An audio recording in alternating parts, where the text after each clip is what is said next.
This is Beyond the Culture. Let's go.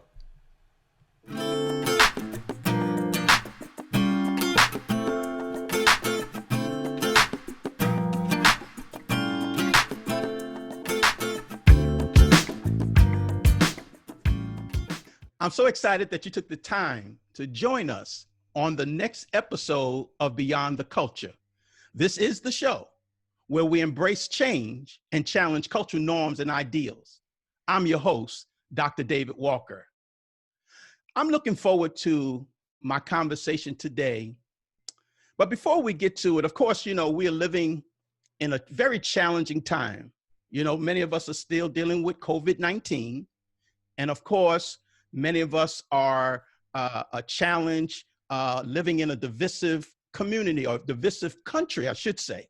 We went through a very, very challenging election.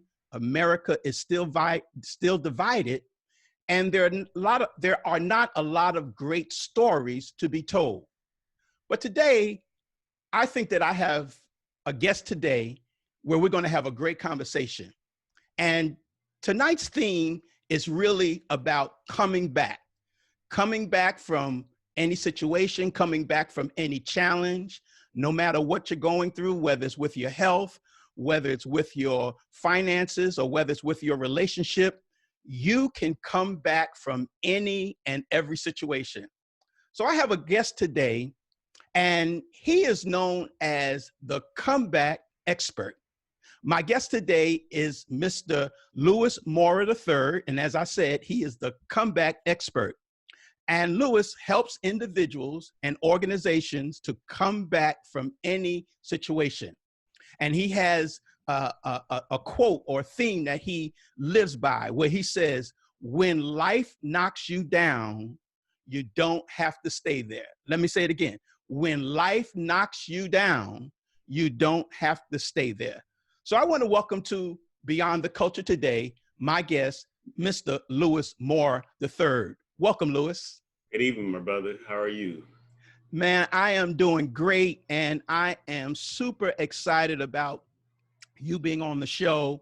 And as I said in my introduction, America, we're going through a lot. We're still dealing with COVID-19, 250,000 deaths on record.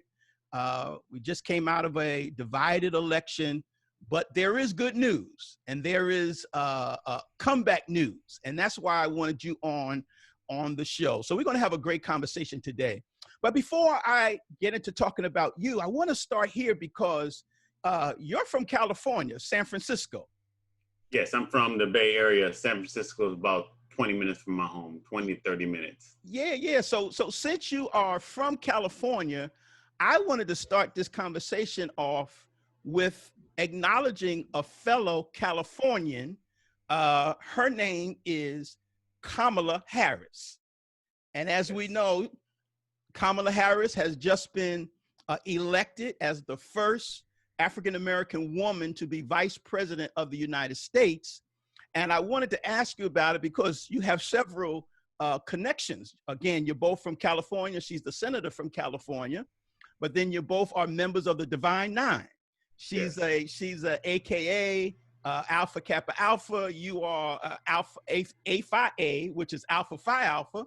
So you're members of the Divine Nine. So I just wanted to start this conversation off with your thoughts about the historic election of Kamala Harris as the first African-American vice president and woman of these United States.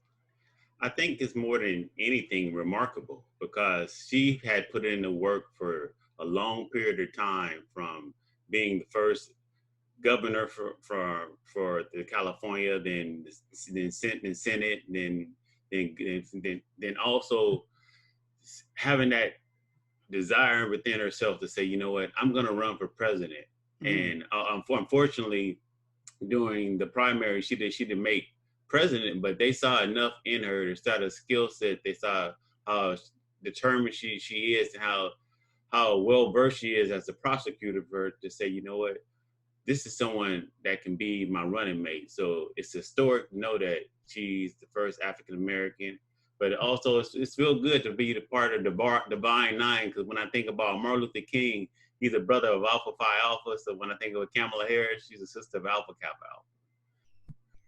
Absolutely. And I think that we all should celebrate that, because anytime, and what it shows, first of all, and again, she's from a historically Black college. We know she went to Howard University, so we want to celebrate HBCUs.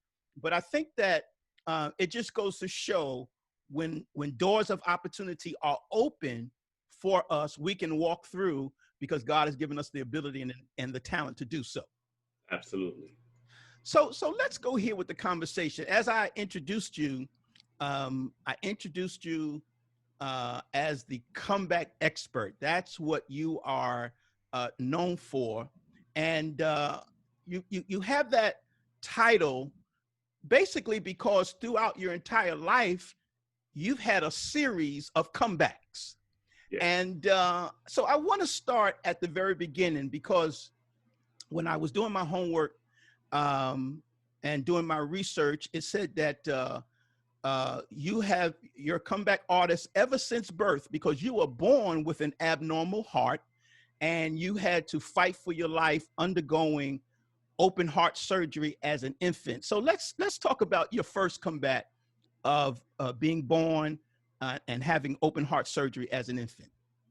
Well, when I was born and I had this, like you said, I had normal heart. But my mom started to acknowledge that at 9 months of age, I wasn't really gaining weight. And so okay. I was sent back to the hospital and they started to see that I had a hole in my heart. And so I had to have heart surgery. So that started my path of building that fight within me, of doing whatever it takes to be able to survive.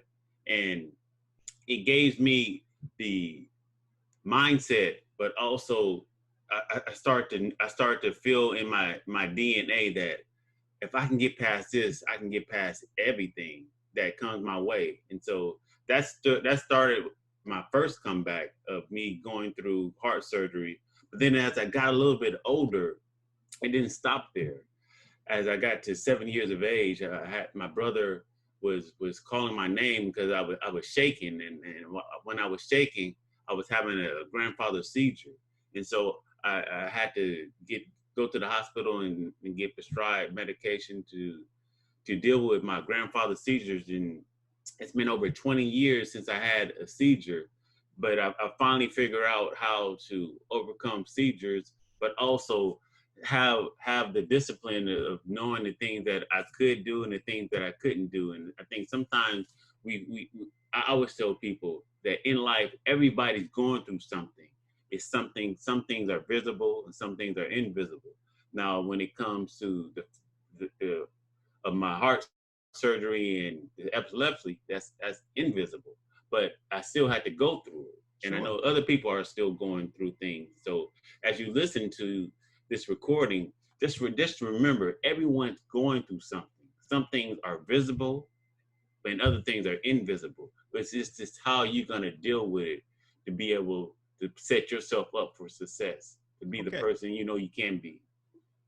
So did you call that a grandfather seizure? Yes. Okay, yes. Grandfather seizure. So yeah. So you began with open heart surgery, and of course, that's really phenomenal.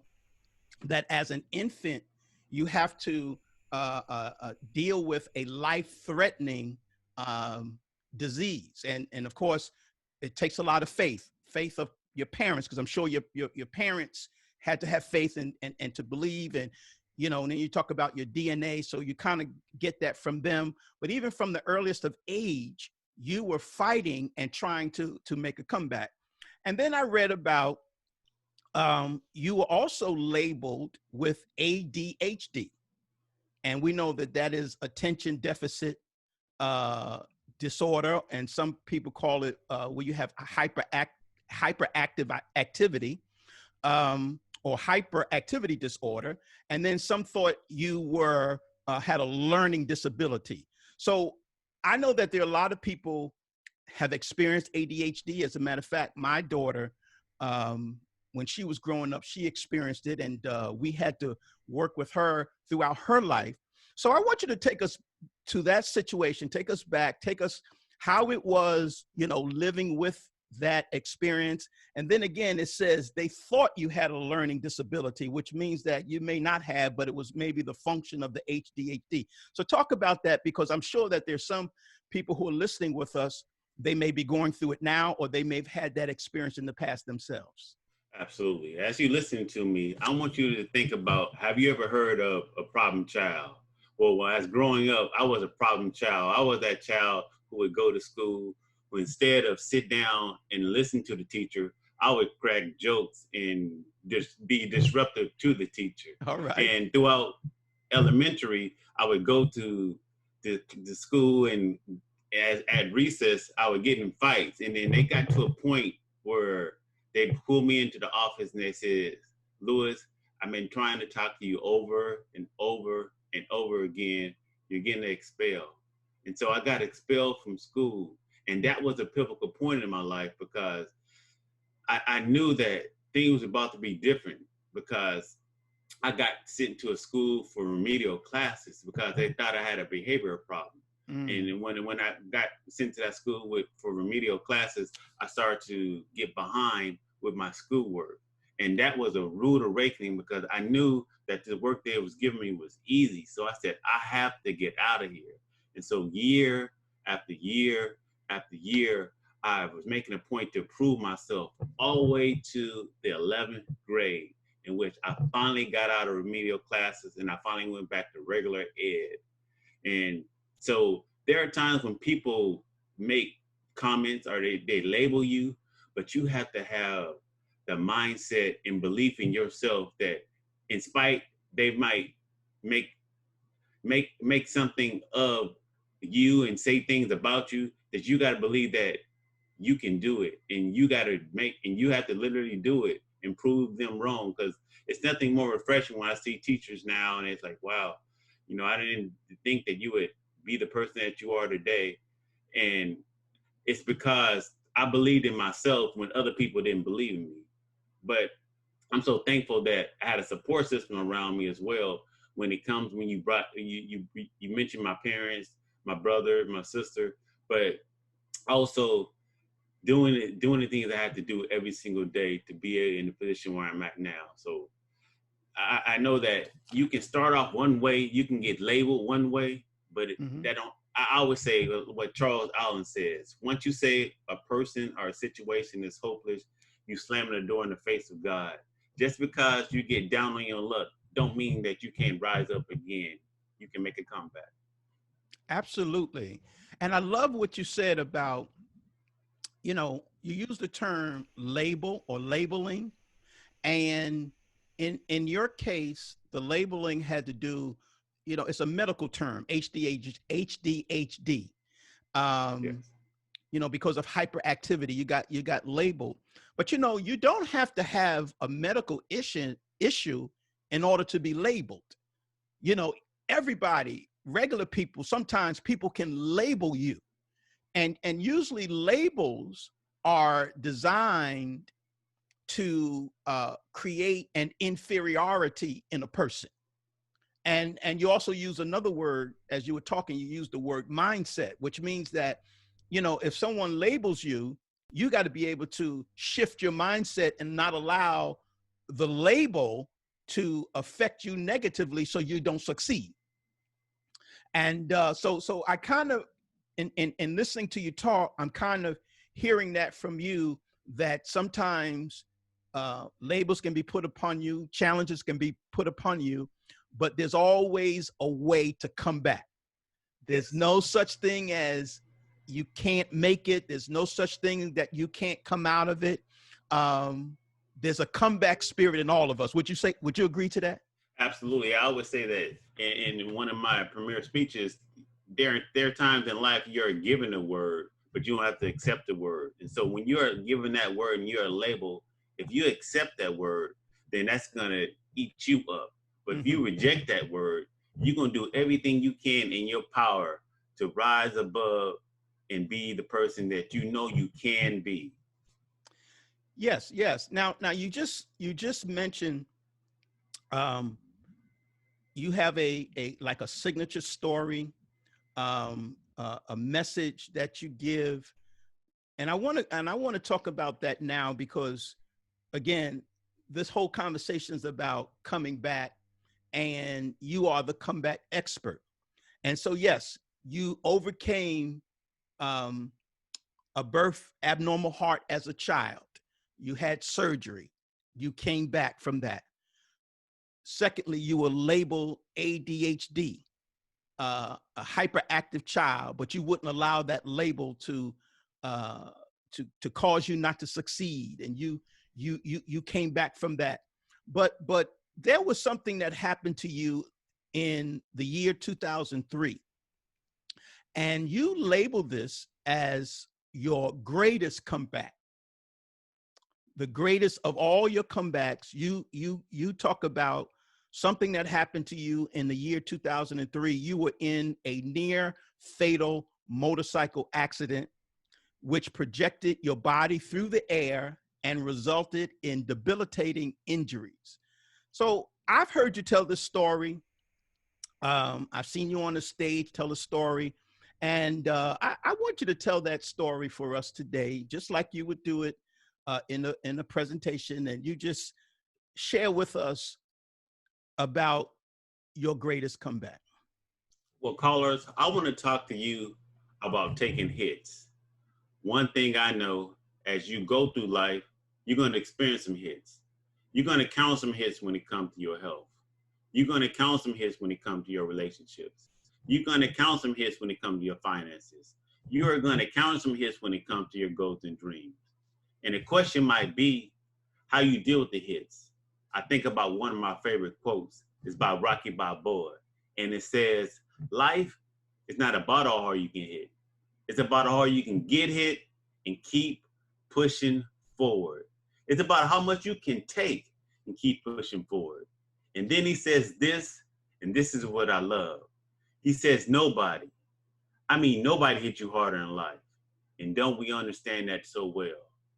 I never forget the day, July 5th, 2003. It was a beautiful day.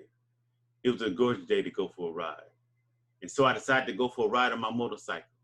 And here I am, just leaving my house. And just 500 feet later, I made a left-hand turn on a two-way street. I was going southbound, and another car was coming northbound. And I saw this car start to veer in my lane. And in my mind, I'm starting to have flashbacks because I remember in 2000, a lady ran a stop sign and she hit me. So as I proceeded to ride down the street, I started to overreact. I started to misjudge.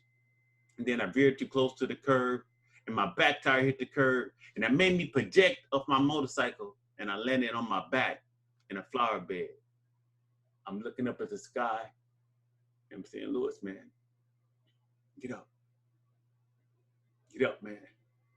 And so everything in my body, I do get up. I even take a step, but then I fall right back down. People observing the accident saying, sir, stay down, the ambulance has been called. Do you have anyone you can call? I said, yes.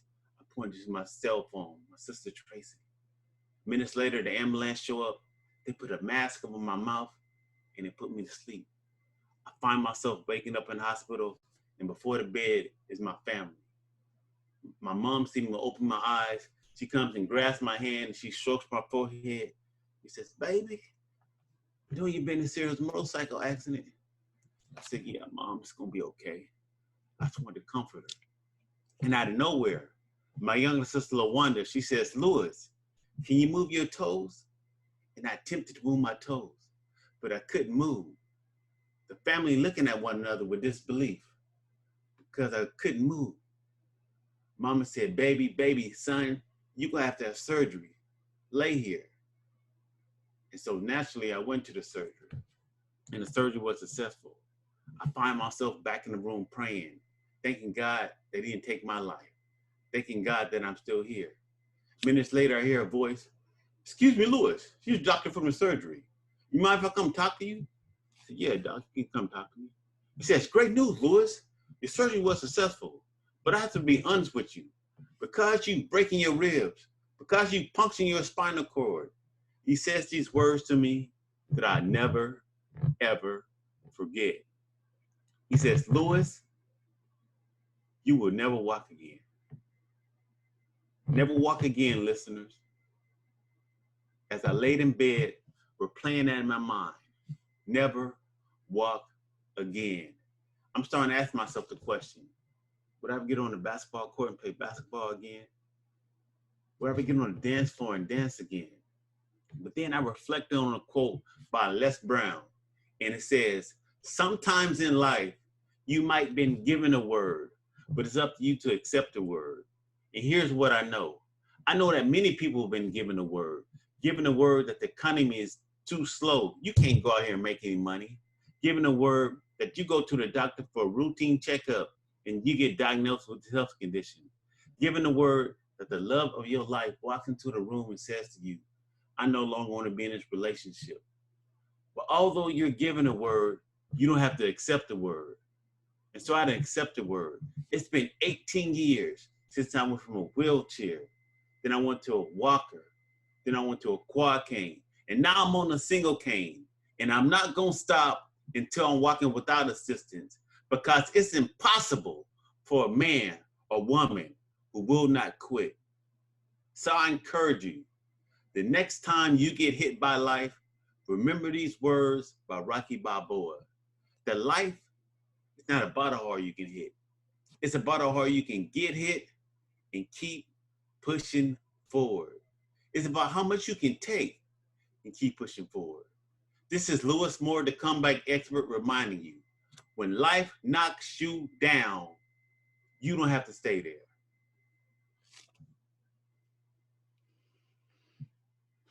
You know, Lewis, I've heard that story before, and every time I hear the story, it always touches me in a way that it inspires me to know that no matter what I'm going through, I can come back, I can come out, I can come through. And I don't have to accept what happened. As you said, it's what word will you believe? And you have shown that no matter what happens to you, you have a spirit about you that says, I'm going to come back. And so the question that I have for you is, why do you think that your assignment is to be the comeback expert?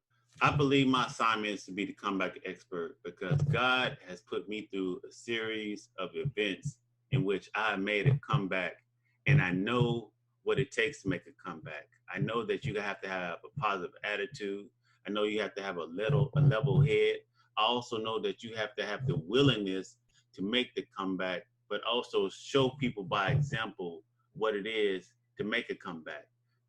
As I just shared with you my story, I've been making this comeback now for over 18 years, in which I went from a wheelchair, a walker, a quad cane, single cane, and that takes you to be patient, but you also got to continue to be optimistic and continue to have people who love on you and want to be around you, as opposed to being ill and bitter. And people need an example. They need examples out here. And my assignment with being the comeback expert is bringing the best out of me, but also bringing the best out of others. And it's nothing more refreshing when you hear a 60-year-old man say to you, in my life, I have had some challenges, but I called it quits. But meeting you today, I know that I need to pick it up. Or someone you see that's obese and they're not doing what they're supposed to do when it comes to their lifestyle, when it comes to eating, that you can share to them. You can look at them and say that you're not showing up for your life, and then you come back a year later and they lose over 60 pounds.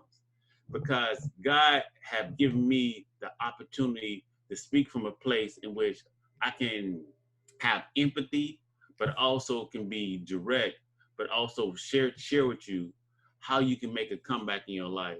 And that's why I feel that God has blessed me with the skills and talents of being the comeback expert, but also showing people what it looks like and what it is to make a comeback in your life. So, Lou, again, your story is phenomenal, and I appreciate you. And it's not an easy thing to be given an assignment like the one that you have, because in order to be the expert, you have to have gone through all of these things. And but you have done it, and you have been a great example of it. But so you've told us your story, and but you are involved with a program called the Master Storyteller Academy. We know that it's run by Andy Enriquez, and the reason why I'm bringing this out, because you told your story, and that's one of the things that the Master Storyteller Academy helps people to do, is to find their signature story and also to tell it. And I know you are working uh, directly with Andy. You're one of the team members, and you help people to tell their story. So just talk a little bit about the Master Storyteller Academy. The Master Storyteller Academy is about you being able to share your signature story. And your signature story is about you and how you got there. And working with Andy as far as the Master Storyteller Academy, it's refreshing to see a person come in one way and leave another. It's refreshing to see someone who have a lack of confidence, but then have confidence, but also have clarity, be able to share and deliver their message. Because we all have a story to tell, but the question is, do you know how to tell your story? And so the Master Storyteller Academy prepares you, equips you to be able to share your signature story about who you are and why and how you got to where you are now. And he has trainings um, quarterly, and I think one is coming up, right? Yes, this next one is coming up December 10th through the 12th, and when you get to do this live, because we had to make a pivot Mm-hmm. due to this virus. We can bring people together, so you still get that same effect, you still get that same transformation, but you get to do it from the comfort of your home, of you learning how to share your story. Because you all have a story to tell, but can you be strategic? Can you tell it in a way in which you engage, it's engaging, and you enroll people in your story, and they follow along with your story, because you're able to make a point as you share your story, but also you're able to tell a story and make a point. And it's nothing more refreshing than to hear a well-told story, because a well-told story is 22% more memorable than someone that shares facts and figures. Mm. But can you get on stage? Can you get in front of a camera and share your story with people and lead them in a way in which they're gonna come out victorious on the other end? They're gonna feel better about themselves. They're gonna have more confidence in what they do and how they do it, because they know how to share their signature story. Absolutely. And I attended, and it was a great experience for me.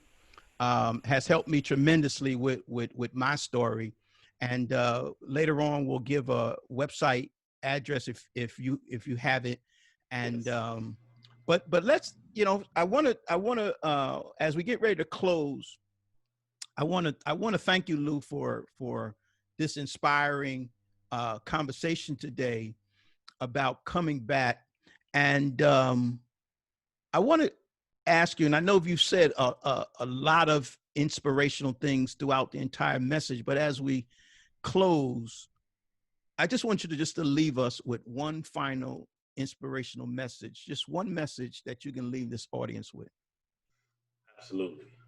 Audience, as you listen to me, and I want to be clear and concise, and I want to say this the best way I can. The one thing you can never ever get rid of is hope. Because when you close the door on hope, you're going to give up. When you close the door on hope, you're not gonna think there's any possible ways for you to make a comeback. Although you're dealing with a certain circumstance or life occurrence right now, it's not gonna always be that way. But you gotta have the hope within you and know that things is going to get better. And how do you get your hope? You get your hope by believing in the Lord and Savior Jesus Christ, because he gives you the strength. He's your source. But if you choose to not feel and not think that there's a higher power, that there's not a God, you can't have someone walk with you and hold your hand through the trials and the tribulation that you might be facing, then it's going to be challenging for you. So I always tell people, you have to be a part of something bigger than who you are. And Jesus Christ is bigger than all of us. But being his child, loving him, he's loving you, he's going to always send you the right people for you to get over the challenges that you might be facing, the things you might be dealing with. But you have to read his word and have that hope within you strong so you can make a difference in your life and others. Brother Lewis, I want to again thank you for being on the show. Now, where can we contact you through social media? You can contact me you can go to Master Storyteller Academy on masterstorytelleracademy.com to enroll, so you can have someone give you a call and they can give you the details about the Master Storyteller Academy. Or if you want to take a closer look at me, you can see me by going to my website. That's lewismorier.com. So if you want to work on your story, masterstorytelleracademy.com. You want to take a closer look at Lewis Moore, lewismoore.com. Either way, you get me. Absolutely. Absolutely. Lou, I thank you. I really do. I thank you for coming in and sharing your story. You are the comeback expert, and your life represents that. And we are all inspired by what you do and have done. And as I say to all of my guests who come on the show, you have gone beyond the culture, and we thank you for being with us. Thank you. All right, Lou, take care. Thank you.